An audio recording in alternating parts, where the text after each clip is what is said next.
I've been getting a lot of inquiries in regards to people sending me emails about aliens that are looking like pharaohs and wearing masks that the Egyptians wore, and just basically about aliens in general.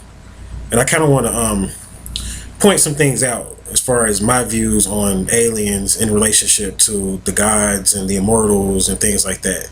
Now, many people are getting a lot of these so-called aliens confused with gods, or what you would call immortals. So, like, say for instance, a lot of people might say, well, I experienced and I seen Jesus, and Jesus came to me in my sleep or whatever.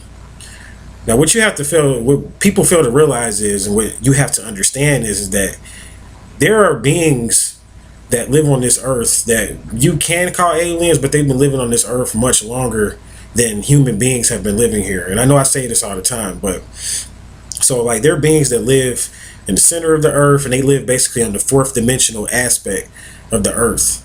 And these beings are way more advanced than humans. Like, they can do what you call mind tricks and play with humans or whatever, and they can actually pose as certain spiritual leaders and teachers, but you may be entertaining what you may call an alien, but it's basically like a fourth dimensional being that's really not even an alien from like outer space, but an alien that's actually, or entity that lives here on earth or whatever.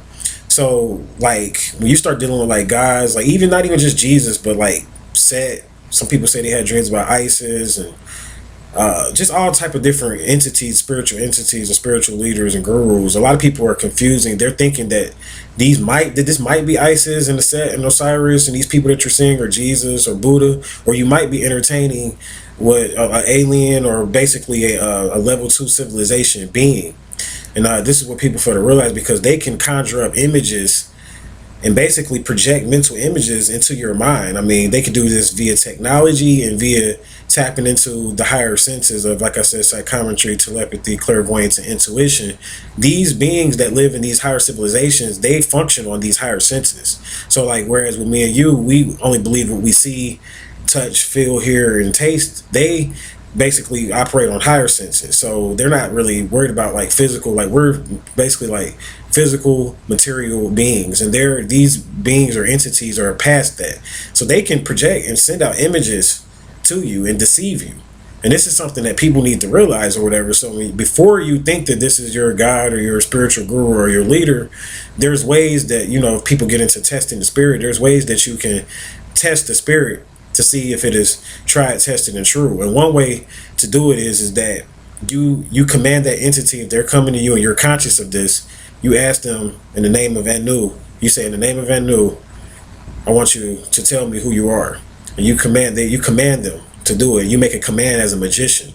And this is how magicians function. And you say Anu because I know many of you are like, well, why are you saying Anu? That's a Sumerian deity or whatever that has nothing to do with, you know, us or whatever. But Anu, they have to answer to the tone Anu, because it's the tone that you're dealing with. So it's not about using Anu as like in a religious sense. You're worshiping Anu. It's about sending that tone and that projection out to test this particular spirit to see if they're true. So you command them in the name of Anu to reveal themselves to you. You know what I'm saying? If they're really who they say they are, they'll pass the test. And then you, like, if this is your spiritual leader, then you should know enough about them to know, or this is your guide or your God or whoever you're answering to, you should know enough about that particular entity to know as to whether or not they are true. So another level to it is like how not to be deceived by an alien posing as a physical being, or posing as a mortal or a god or whatever, because aliens do this. They pose as gods. Another way to do it is to bypass them. Now, what I mean by bypass them is that they act as intermediaries. So they basically need your energy to worship them. Like, as you worshiping this particular god, in reality, you're giving this particular entity power. Because when you offer praises and worship, you're offering energy. Anytime you praise something and worship it, you're offering your energy. Now, there's nothing wrong with this, but I'm just saying, make sure that you're dealing with the right entity before you start giving your energy over to it. So the way to bypass that is that all gods represent, even in mythology and ancient culture, all gods represent elements: air, earth, water, fire, ether. So to bypass that, you can just deal with the elements.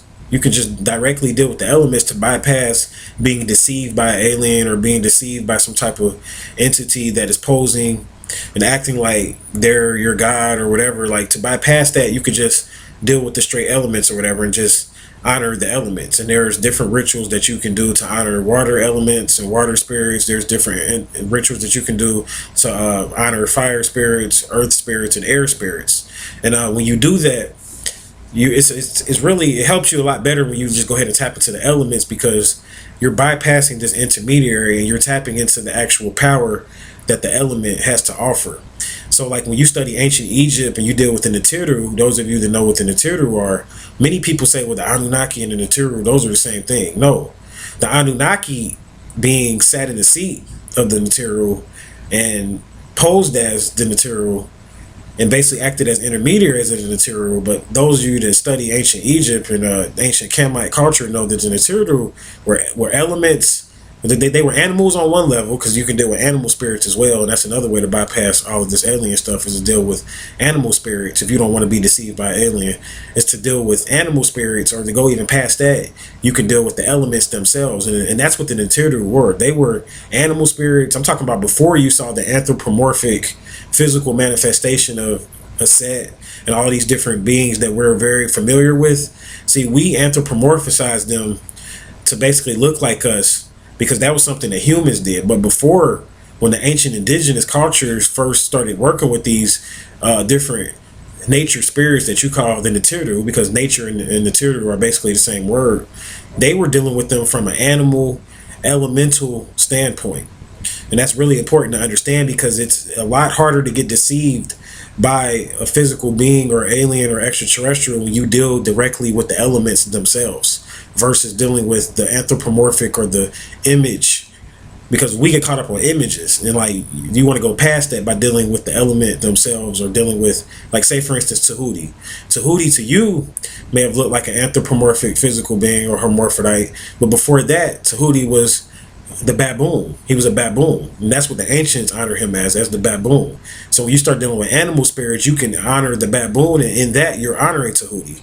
So that's just an example or whatever. When you honor the falcon in that, or the hawk in that, you're honoring Heru or Horus.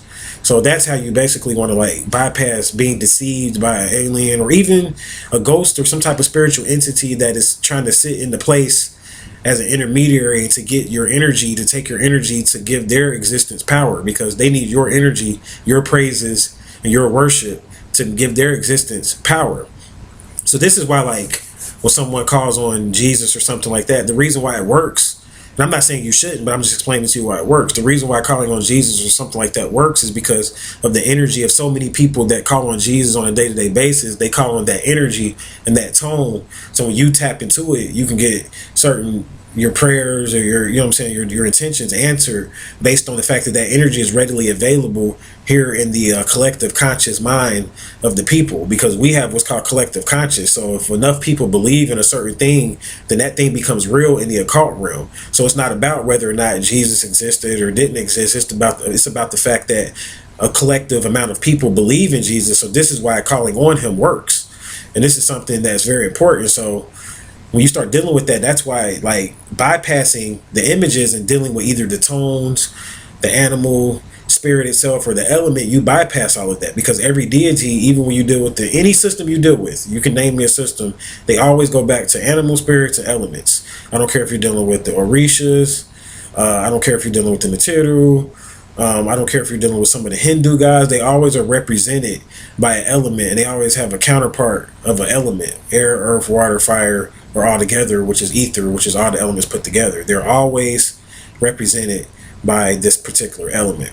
So just to do a recap or whatever, if you want to not be deceived by certain entities and people are having dreams or whatever based on certain aliens and different entities coming to them in ancient Egyptian masks, and they're trying to figure out, is this the ancient Egyptians coming back into me in dreams? And I'm not saying it's not, but a lot of times, like I said, it could be an entity that's basically trying to get your attention and get your energy or whatever. So you would be better off just dealing with the elements that these particular deities represented, because even the anthropomorphic ancient Egyptians, they became gods based on those particular elements. So even they were intermediaries. And I know a lot of Egyptologists aren't going to hear this, and they're like, well, Aset and all these people existed. And I'm not saying they didn't exist, but they existed based on them channeling in the energy from the elements, and basically they made them into physical manifestations through them. So they were like vessels that were channeling like higher energy into their vessel, and they became Horus or Set. So this is why there are many Horuses, there are many Asets. There's not just one. There's many Melchizedeks. There's many Tahudis. There's many Murdochs. So this is what's going on or whatever. And even the aliens got hip to this game. Even the Anunnaki themselves got hip to this game, and they begin to come in as certain deities and say that they were certain deities to get the praises and worship and energy of the people, so that they could give themselves power. So this is basically how power works in the occult. I mean, it's really based on energy. Everything is based on energy, and I can't say it enough.